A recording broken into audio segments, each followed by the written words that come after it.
dari sini ya sampai udah 9 bulan kita udah bisa beda jalan, beda rumah. Apa yang dia mau udah dapat juga.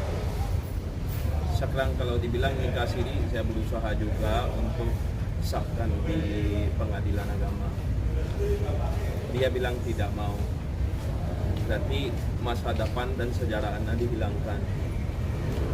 Saya berusaha bagaimanapun dari kemarin selesai dengan baik. Tapi yang mengirim opini ke publik seperti masalah keuangan, panci, beras, garpu, itu kayak laki-laki yang paling miskin pun hal-hal itu gak bakal lakukan. Kalau walaupun dia cabut dari rumah di mana ada anak-anak dia, gak mungkin dia bawa garpu, beras, biskuit, koples. Hal-hal itu kayak kita mau menjatuhkan orang. Itu ada kata-kata dalam bahasa Inggris, if you cannot kill someone, kill their character, they will die by themselves. So, kalau kita tidak bisa membunuh orang, membunuh karakter mereka, akan mati sendiri nanti. So itu dia nggak sepintar itu. Cuman apa yang saya lihat selama 9 bulan setelah dia mulai podcast sama pengacara, aku lihat itu bukan diri dia. Saya nggak kenal sama dia seperti itu. Dia nggak pernah sejauh ini untuk menjatuhkan atau mengirim opini atau gitu. Dia nggak pernah. Tapi sekarang menurut aku dia udah di dalam tengah-tengah, di mana dia nggak bisa mundur dan nggak bisa maju juga. Apa sih perpisahan kalian? Berpisahan kita cuman komunikasi kita tidak baik, selalu depan anak-anak kita kelahi. Dan saya lihat pun anak-anak udah punya 2 anak yang tujuan untuk ajukan isbat cerai itu katanya saya tidak mau sahkan nikah, nggak mau bikin buku nikah. Ya buktinya saya mau isbat nikah biar dapat akta cerai dari pengadilan, biar masa depannya jadi sah. Kita udah pisah, saya duda dia janda sah, nggak ada domba lagi, dan asal-usul anak juga sah. Mereka juga dapat hak dan wajiban dari ayah. Tujuan itu aja sih, nggak ada aku punya tujuan kalau mau lapor ini, lapor itu. Tapi kalau membawakan fitnah itu sama aja mereka menghancurkan nama saya, usaha saya, apalagi saya sudah berumah tangga sekarang, itu sangat terganggu juga sih. So bagaimana kalau dia lagi dengar, selesaikan baik-baik. Nggak perlu habiskan uang untuk laporan sana sini. Mending uang itu pakai buat anak-anak aja. Saya pun di sini sama aja. Apa ini capek-capek kita lakukan hal ini? So mending selesai baik-baik. Udah kirimkan kah surat untuk berdamai? Ya. Apa tanggapannya? Tidak ada tanggapan.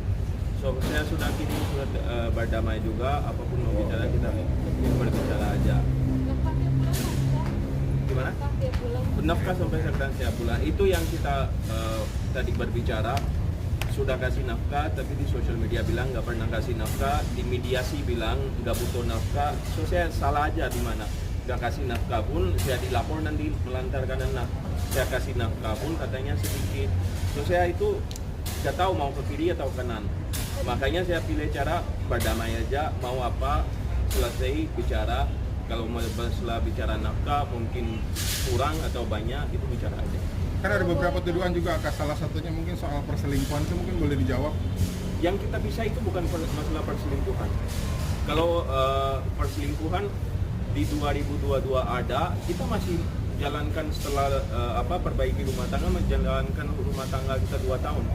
Perpisahan kita itu gara-gara komunikasi tidak baik. Dan itu pun udah 9 bulan sekarang pisah. Apa yang lagi kita baik-baik ya?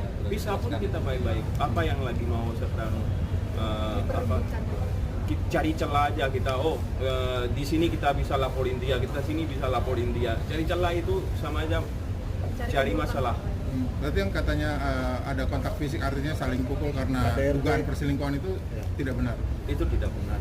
Karena itu menurut aku gak perlu bahas-bahas lagi karena udah selesai ya udah selesai. Sekarang ke depannya mau gimana, mau lanjutkan laporan seperti ini terus di mana gak ada hasilnya, habis duit. Nah, kita udah lapor, kalau kita mau cari celah juga berapa buktinya kita ada. Selama ini mereka podcast, kena kemana-mana. Cuman permasalahannya mau gimana? Selesaikan, berdamai. Kamu juga bahagia di rumah kamu, saya juga bahagia. Nah, Akas gimana menjawab laporan yang lebih dulu masuk kemarin, laporan Feni sendiri di Polda juga tentang UITE, tanggapannya seperti apa? Masalahnya katanya saya dilapor ini sebelum ini dibilang 5 laporan udah 5 ya kak? Iya. Belum dapat surat sama sekali Belum. kita. Nah, so mereka mancing-mancing di mana saya keluarkan kata-kata yang tidak baik. Nah, situlah cari laporan. So tidak lapor tapi bilang udah lapor 5. Terus habis itu kita berbicara, dari situlah lapor lagi. Lo gak ngerti harus gimana, diam pun salah, bicara pun salah. So mereka kayaknya sengaja cari fitnah, bagaimana kita keluar, speak up. Setelah udah speak up, cari hal, oh ini kata dia salah, di sini lah lapor kita. Gimana bang? Ya, dong. Saya mungkin ada satu ya tanggapan. Mungkin untuk pihak pengacaranya VA, tolong kalau bicara jangan kayak perempuan. Itu aja sih. Tambahan lagi ya. Ya, boleh. Ini ya Pak, kita pengacara ini bertindak menggunakan prinsip praduga tidak bersalah ya Pak ya. Presumption of innocence.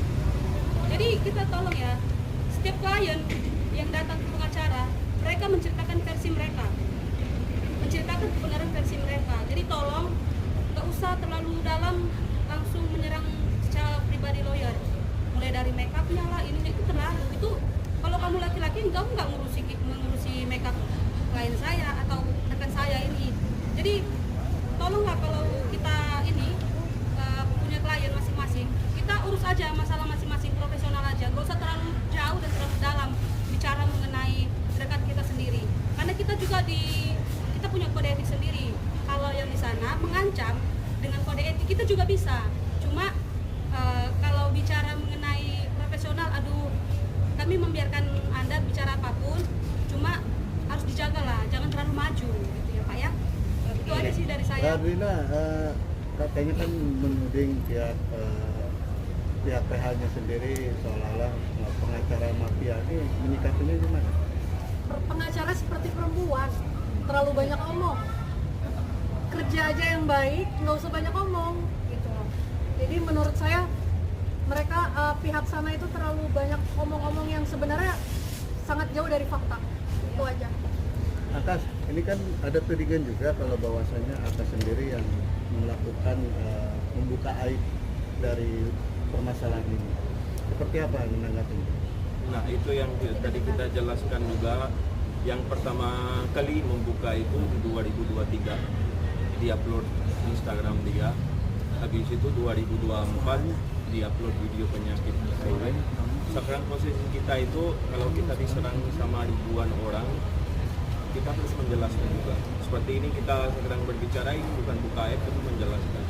Kalau kita ditampar, siapkan untuk muka juga untuk tampar.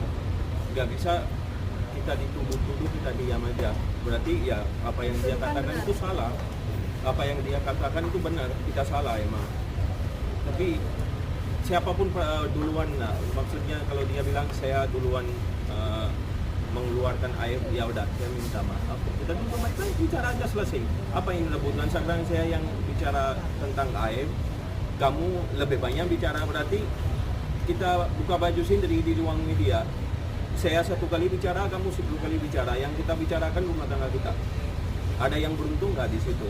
Mungkin beruntung brand dapat banyak view, endorsan, live jualan di TikTok Shop, enak.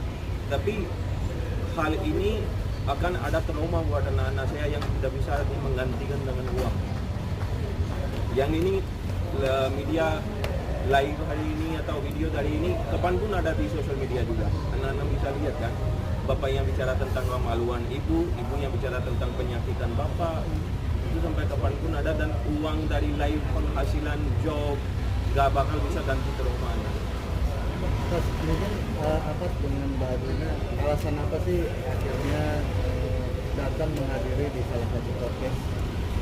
Mengklarifikasi. Tujuannya hanya mengklarifikasi. Jadi klien kami sudah sangat jauh dibuat stigma negatifnya, maka dari itu kami berhak untuk klarifikasi. Sekali lagi gini, saya mau tambahin ya. Kalau seandainya tadi tanggapan kan bagaimana akan dilaporkan kan. Saya kan sudah menyampaikan bahwa kalau hanya mencari kalimat-kalimat yang diucapkan oleh Akas terdapat kesalahan, kemudian ini dilaporkan. Saya mau bilang begini ya. kita ini orang Indonesia harus bisa memahami bahwa Akas ini adalah orang Pakistan. Dia bukan lahir di Indonesia asli. Artinya orang, ya jangankan Akas, saya juga sering melihat orang-orang Barat, ya orang luar negeri juga, kalau dia mengatakan, mengucapkan sesuatu itu, kadang kalimat harusnya di depan menjadi di belakang, kadang di belakang menjadi di depan. Saya contohkan begini, kalau umpamanya nih, saya ibaratkan saya Akas nih, Gibran Rakabuming bapaknya Jokowi, salah nggak ucapannya? Gibran Rakabuming bapaknya Jokowi. Kalau orang Indonesia yang ini kan, tapi kalau Akas yang mengucapkan, ya kan, Gibran Rakabuming bapaknya Jokowi. Nah, yang kita orang Indonesia yang paham, yang cerdas tahu maksud tujuannya. Kalau kita orang Indonesia mengatakan Gibran Rakabuming itu bapaknya Jokowi, salah. Tapi karena orang luar negeri yang mengucapkan kalimat-kalimat seperti itu, kita harus bisa memaklumi. Tapi tujuannya kita paham. Jangan kalimat-kalimat yang diucapkan oleh Akas nanti dicari kesalahan, dianggap ini mencemarkan, dianggap tidak pidana. Nah, harusnya kita paham sendiri. Kalau kita memang benar-benar mau profesional. Tapi kalau hanya mau mencari kesalahan, ya semua juga bisa dicari kesalahan. Itu ya. Jadi masalah laporan, saya nggak gentar sama sekali laporannya mereka. Cuma kenapa saya mengatakan tidak gentar? Karena saya cerdas. Kalau seandainya orang cerdas, tentu bisa memahami kalimat-kalimat yang diucapkan oleh Akas. Kecuali kalau dia kekurangan kecerdasan, nah, mungkin bisa melaporkan ke pihak kepolisian, gitu kan. Kenapa alasannya baru buat laporan sekarang? Sudah 8 bulan pengacara saya udah kasih tahu kalau mereka lapor, kita lapor balik. Cuman saya bilang ke mereka, mantan saya itu adalah seorang perempuan, dia bukan lawan saya. Kenapa aku harus main laporan? Ini yang disebarkan video yang hari ini kita masukkan laporan juga di 2024. Kalau mau lapor ya langsung ke Madi Muda lapor. Cuman dia bukan lawan saya. Dia ada anak-anak yang harus di sana dia jaga juga. So mental dia nanti kena dari polisi ke pengacaranya juga, dari media juga yang dampaknya adalah anak-anak juga terkena nanti. Makanya dari kemarin lebih baiknya diam, gak apa-apa lah, nanti dia selesai lah, habis lah. Makin berapa lama lah paling. Tapi yang sejauh ini, yang saya tahu kabar juga ya dari dalam sana, dia sendiri aja sampai sekarang udah capek, disuruh upload fotonya, disuruh upload videonya, dapat komentar lah, bagus lah, jadi harimau lah, yang di sana. Tapi ya dia aja sendiri udah capek sekarang, cuman karena dia udah kelewatan. So dia mau gak mau membawa ini, tapi saya bilang sama dia masih ada saatnya kita bisa berbicara dengan baik-baik, bisa selesaikan sebelum ini semuanya udah sejauh ini. Yang rugi itu saya dan dia, dan kalau kita berdua yang rugi, yang paling rugi itu anak-anak. Orang lain mah udah dapat view, udah dapat endorse dan jualan, udah gampang, udah pulang ke rumah masing-masing. Yang dosa dan kena trauma itu anak-anak kita. Bukan, coba yang orang bikin podcast, bawalah cerita diri dia sendiri dan sampai membawa cerita rumah tangga dia, kamar dia, dan anak-anak dia. Mau nggak dia berbicara di ruang media? Gak mau. Kenapa? Karena dia tahu dampak dia yang dikenakan anak. Tapi cerita kita dibuatkan konten sampai segitunya tanpa pikir kita punya 2 anak, ada yang di rumah. Oke, Akas mungkin menghadapi ada 2 laporan juga di Polda dan di Polres Jakarta Selatan. Kalau udah lapar nih. Nah, gimana? Belum kita dapat panggilan, tapi kalau mau ada panggilan nanti kita akan klarifikasi dan jelaskan di situ. Cuma kalau mau lanjutkan laporan-laporan untuk capek sih. Ya. Tapi Akas akan menghadapi semua ya? Hah? Akan dihadapi juga. Insya Allah mau nggak mau kita harus hadapi. Di sini juga kalau kita udah 6 bulan ya lapor satu mantan istri, dan kita nggak seperti sosial media, kita nggak seperti media juga ya, menjalankan aja hukum. Apa yang kita buat konten satu laporan belum tentu yang terima, belum tentu kita bisa buktikan, belum tentu sampai ke pengadilan, tapi kita udah sosokan gaya-gaya syarokan di depan media gitu. Itu mending kita tidak bicara. Udah 6 bulan ini berjalan ya. Laporan pertama udah 6 jalan berjalan. Kalau udah sampai ke pengadilan ya sendiri aja semua tahu. Kalau tidak sampai berarti belum bisa kita terbuktikan. Seperti itu mereka juga kalau ada laporannya enggak. apa ini tiktokan